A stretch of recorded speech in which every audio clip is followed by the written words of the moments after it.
and 5 children once lived happily. However, unforeseen life events led to their marriage falling apart. The mother and son were brutally killed, while the daughter mysteriously disappeared. The story takes place at a resort located in the northern Nevada mountains of California, on America's west coast. The horrifying case and the decades-long journey to find the perpetrator still haunts those who witnessed it to this day. The story you're following is an unsolved case in California on the Crime Channel, and as usual, before following the case developments, don't forget to like and subscribe to support us. The story takes place in California, the most populous state in the United States and third largest by area. California has a thriving economy and pleasant year-round climate, attracting many residents to live and work there. In the east-central region lies the majestic Sierra Nevada mountain range. At Plumas, in the northern part of the range, there is a resort called Ketty Resort. This resort is situated in a forest by a river, with many wooden cabins amid beautiful and peaceful scenery. The main characters of today's story are the couple Glenna Sue Sharp and James Sharp, who had 5 children together. The family of 7 lived in Connecticut on the east coast of America. James was an abusive husband who caused Sue much suffering. When she could no longer endure it, she finally decided to end the marriage. In 1979, Sue and James officially divorced. She took care of the 5 children herself and moved with them from Connecticut to settle in Northern California, where her brother lived. Due to poor financial conditions, the mother and 6 children had to live in a caravan that Sue's brother helped provide. In the second autumn after moving to California, because life in the caravan was too difficult, Sue decided to rent a wooden cabin at Ketty Resort in the Nevada mountains. She and her 5 children lived in cabin number 28, which had 2 stories with an open staircase and was surrounded by dense vegetation. The cabins in the resort were close to each other, and Sue had good relationships with her neighbors. Her children often played with the neighbors' children. However, life for the mother and children was very difficult because Sue had no job. She and her children lived entirely on educational assistance from the federal government and child support from her ex-husband. The family of 6 had a life that, while not easy, was considered simple and happy. However, such days did not last long. On April 11, 1981, Sue, a 36-year-old single mother, was enjoying a Saturday weekend with her children, who were now growing up. The oldest son, John, was 15, second son, Rick, was 10, youngest son, Greg, was 5, older daughter, Sheila, was 14, and younger daughter, Tina, was 12. At 11:30 a.m. that day, Sue took her older daughter, Sheila, and youngest son, Greg, to drive to the nearby ball field to pick up her second son, Rick. On the way, they met oldest son John and his close friend Dana, so they took the 2 boys to pick up Rick, and then returned home together. At 3:30 p.m. that day, Sue's oldest son John and his close friend Dana left the house to go to Quincy Town, 11 kilometers away, to meet friends. At 7:30 p.m., older daughter Sheila and younger daughter Tina went across the street to the Seabolt neighbor's house to watch TV.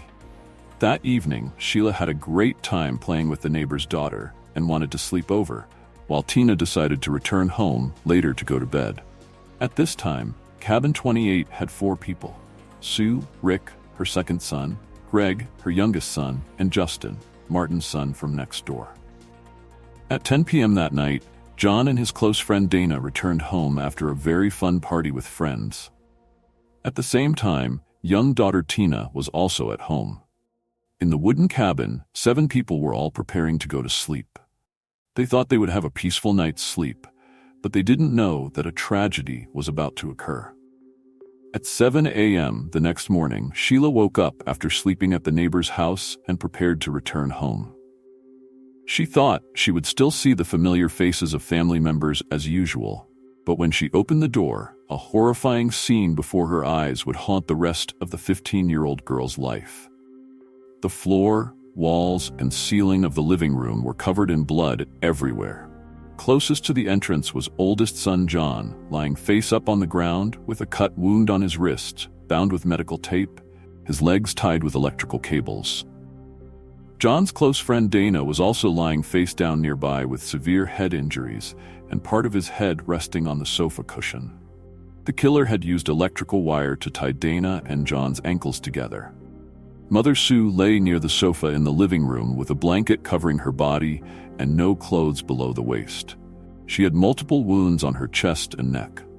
All three people in the living room showed no signs of life. Terrified by this situation, Sheila screamed out loud. She quickly ran to the bedroom to check on her two brothers and found second brother Rick and youngest brother Greg, along with the neighbor's son Justin, all sleeping soundly. Sheila continued running to her sister Tina's adjacent bedroom but found no one. The girl frantically searched the entire house but still couldn't find her sister. According to neighbors, Tina had returned home last night. Sheila hurriedly ran to neighbor Seabolt's house. After seeing the situation in cabin 28, Seabolt was also extremely frightened. He then led the three surviving boys in the bedroom out through the window so they wouldn't have to see the horrifying scene in the living room. However, before that, Seabolt had entered the wooden cabin to check the situation, which could have compromised the original crime scene. Shortly after, the police arrived. The examination showed that one side of Sue's head had wounds from being struck by a gun. Sue and her oldest son John died from attacks with blunt objects and sharp knives, while Dana was killed by the perpetrator's wire. All three victims showed signs of self-defense, indicating they were trying to fight back before dying. After checking, the police also found a strange fingerprint on the railing outside the wooden cabin. They also discovered a hunting knife suspected to be the murder weapon in the garbage bin of a nearby convenience store. However, the police were so focused on investigating the crime scene that they overlooked the mysterious disappearance of young daughter Tina. Of course, 12-year-old Tina could not be a suspect in this murder case. Blood was also found in the girl's bedroom. Police deployed search dogs to look around the wooden cabin within a 4-mile radius, but found no results. From the traces at the scene, it appeared the perpetrator had acted very brutally, as if they deeply hated the victims. However, homeowner Sue was a very gentle and friendly person. She loved her children dearly and had good relationships with her neighbors, not creating enemies with anyone. After the incident occurred, the FBI also joined the investigation of this case, and they focused on Tina's mysterious disappearance. However, after more than half a month of investigation, the FBI announced their withdrawal, reasoning that they believed the state police's work was fair and professional. A couple living at Ketty Resort reported hearing a piercing scream around 1:30 a.m. on the night of the incident, but couldn't be certain where the scream came from. Another neighbor also said they saw a blue car parked outside Sue's house that night, while others said they saw a brown car, but no one remembered the license plate number. The family sleeping closest to cabin 28 that night was the Seabolt family, and their older daughter didn't hear any strange sounds. The strange thing was that just meters away from the living room crime scene, the three boys were sleeping soundly in the bedroom and were all safe. Initially, when answering questions, all three said they hadn't heard any sounds in the house, but later Justin, Martin's son, changed his testimony several times. Justin first stated that when he saw the living room scene, he thought he was dreaming. Later he said he had actually witnessed the crime taking place. Soon after, police arranged for a psychologist to hypnotize Justin to try to extract more of the boy's memories. After hypnosis, Justin recalled some details from that night. The boy said that he, Rick, and Greg were all awakened by noise from the living room. In the room were two strangers wearing glasses standing with Sue. One had short hair with a neat haircut, and one had long hair with a clean-shaven style. At this time, John, Dana, and Mother were arguing heatedly with these two men. At the same time, Tina, the young daughter, returned home and witnessed the scene before her, then was immediately pulled to the back door of the wooden cabin by one of the two men. Justin's words contained strange things. Tina witnessed the perpetrator's actions and was immediately dealt with by that person. But Justin did not intervene in this matter at all. Based on Justin's description, the police had sketches made of the suspects, but they hired an amateur artist with no professional training in criminal investigation. The suspect images were later published in newspapers. One had dark blonde hair and was 5'11" to 6'2" tall. The other had black gelled hair and was 5'6" to 5'10" tall. Both were around 30 years old and wore gold-rimmed glasses. A few days after the murders occurred, new information emerged that made the police increasingly confused. Martin, Justin's father, reported that a hammer had gone missing from his house. Martin's wife Marilyn said she found a bloody jacket in their basement that she believed could belong to the missing young daughter from Sue's family. Martin was a veteran who had served in Vietnam. After the murders, he continuously provided various clues to the police, as if trying to direct their investigation to clear any suspicion about himself. Another suspect was Bob, Martin's tenant, who had a prior criminal record. The night before the murders occurred, some people had seen Martin and Bob at a bar opposite the back entrance of Ketty. The two had an altercation with the bar manager because Martin didn't like the music at the bar that evening. After the incident occurred, Martin's wife reported to police that she saw Martin burning something. Marilyn was a woman who also suffered from domestic violence. Understanding and empathizing with Marilyn because she had been through similar circumstances, Sue had quietly helped Marilyn and encouraged her to bravely leave her abusive husband.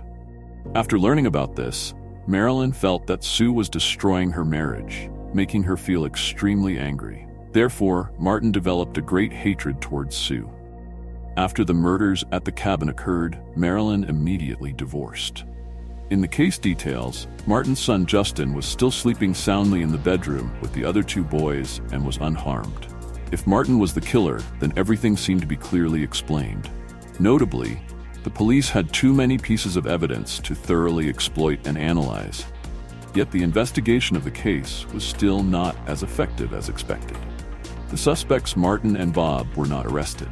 People speculated that the detective investigating this case and Martin had a very close relationship, as all the evidence seemed very clear, but the investigation was very vague, leading many to suspect that the police were trying to cover up the killer's crime. Faced with these accusations, George Thomas, the police officer primarily responsible for investigating the case, had denied this in a documentary. He asserted that he and Martin were not friends at all. Thomas said he had met Martin and his wife when they needed marriage counseling. At that time, the couple had come to his office seeking help due to relationship issues. After these explanations, everyone quiet couple with relationship problems would seek counseling from the police chief. 3 months after the murders occurred, Police Chief George Thomas requested to withdraw from investigating this case. Returning to the case, the horrific incident had stripped Ketty Resort of its former peace. An atmosphere of insecurity enveloped the entire resort. Rumors spread everywhere. People said the case was related to a criminal organization, even related to some religion. However, these rumors had no concrete evidence. The police investigation was also proceeding very slowly. The mysterious disappearance of young daughter Tina still had no answer. 3 years after the murders occurred, young daughter Tina finally had news. Someone had discovered a human skull and lower jaw at a campsite near Feather Falls, California. This location was about 50 miles from Ketty Resort. Next to the discovered remains, they also found a green windbreaker, jeans, and a children's blanket, along with medical tape. When someone discovered and notified the police, they didn't know the identity of the remains. However, after the news was broadcast, police received an anonymous call. The person on the other end said the discovered remains were of the person who went missing from Ketty Resort, Sue's young daughter Tina. After testing, police also confirmed this information was correct. Thus, the number of victims in the case increased to 4 people. The anonymous caller was clearly the perpetrator of this case, but unfortunately the call was too brief and left very few traces for police to track. Dana's father, one of the victims, believed too many organizations were involved in the investigation, preventing the case from being solved. Many people also thought that during the investigation, police deliberately concealed the truth. Although they had many pieces of evidence, this horrific case had been neglected for too long, causing some evidence to be destroyed and lose its value. In 2004, 23 years after the murders occurred, Cabin 28 was officially demolished due to too many people being interested in the case and visiting. Some even tried to stay inside. In 2008, 27 years after the murders occurred, a program produced a documentary about this case. In the film, Martin's wife Marilyn believed her husband and tenant were the killers, but Colonel George Thomas rejected her assertion and stated that at that time, Martin had passed the police polygraph test. Some people later heard Martin bragging to others that the police polygraph machine was very easy to pass. In 2013, the case of Cabin 28 was reopened for investigation after 32 years. 2 special investigators took over the case. One of them was Mike Gamberg, a schoolmate of victims John and Dana.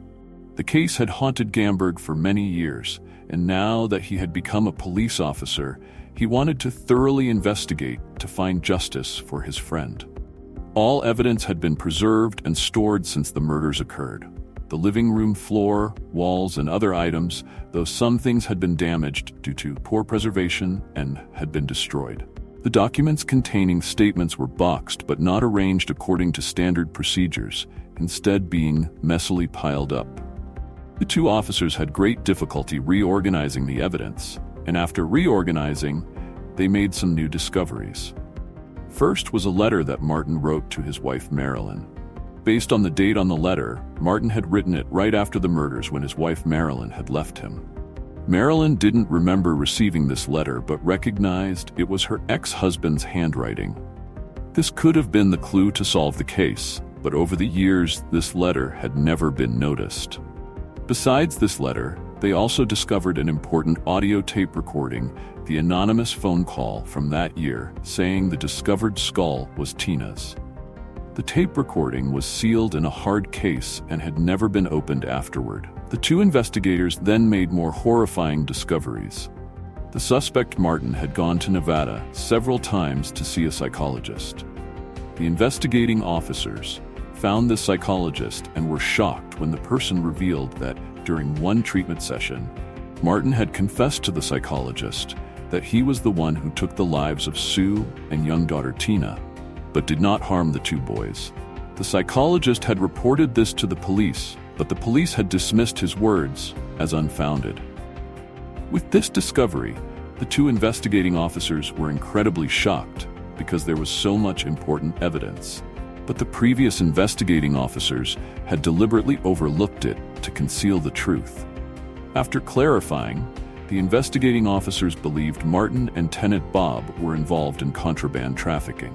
This case could be related to some criminal organization with the federal government. However, when they wanted to find the 2 suspects to ask more specifically, they discovered Martin and Bob had died long ago. Bob died 7 years after the murders occurred, while Martin died 19 years after the murders from cancer. 3 years after reopening the investigation, someone discovered a hammer in the water at Keddy Resort.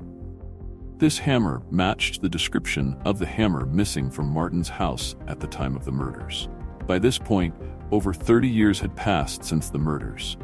The hammer was rusted and could possibly have been one of the murder weapons. Although both suspects had died, they did not give up the investigation and tried to find the truth. Police revealed that besides Martin and Bob, there were 6 other suspects in the case who were still alive. At the crime scene, DNA on a tape matched some DNA from the suspects. But with just this information, police still couldn't prove they were the perpetrators.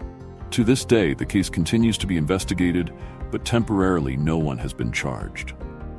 Sheila, the older daughter who survived the murders, expressed gratitude for this and hopes that one day the truth will be revealed. Keddy Resort has become increasingly gloomy and frightening. Most of the wooden cabins are now old and damaged. Cabin 28 was destroyed long ago and has become a pile of rubble. After the horrific murders that year, the surrounding neighbors gradually left and few tourists return. Who was the killer in this case? Why did they have to act so brutally?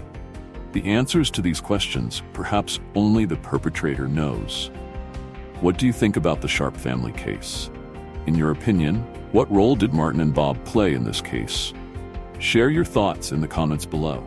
And don't forget to like and subscribe to the Crime Channel to stay updated with the most classic and intriguing cases.